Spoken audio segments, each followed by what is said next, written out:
Can I statement quick lang? Statement lang na mabilis, okay? Okay na? Okay na po. Okay. So yung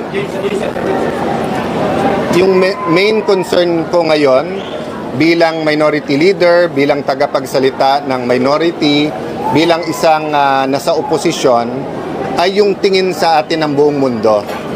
So, dalawa pong main concern. Una, meron tayong mahigit 10 milyong Pilipino na nasa abroad. Napakaraming Pilipino nagka-travel everyday. Pangalawa, yung investment sa ating bansa. Hindi sustainable yung paraan kung paano natin na-address ang corruption, ang massive corruption. We have to address it, We have to address it. We have to be decisive. Kailangan may major reforms, tunay na pagbabago. Kailangan may makulong. Pero the way we're doing it, na parang circus araw-araw, lubusan na apektuhan ang image ng ating bansa. I'll give you an example. Yung paggising natin ngayong umaga, yung issue tungkol kay Senator Joel Villanueva. Okay, all senators can defend themselves. Sa minority, they can defend themselves.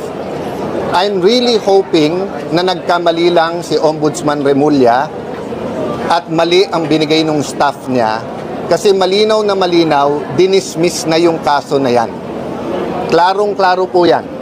Wala siyang isusulat sa Senate President sapagkat na-dismiss na yung kaso na yan. At kung titignan mo bakit na-dismiss, malinaw na hindi marireverse. First, ang pirma ni Joel doon ay forged. Hindi niya pirma. Pangalawa po, ang nakalagay sa letterhead, Buhay Party List. Siya po ay representative noon ng CBAC Party List. No? So this is not even a debatable matter. So I know Boying Remulla. He is a man of duty. May sense of duty yan. Nabasa ko mga statements niya bago siya maging ombudsman. Naniniwala ako gusto niya ng tunay ng pagbabago.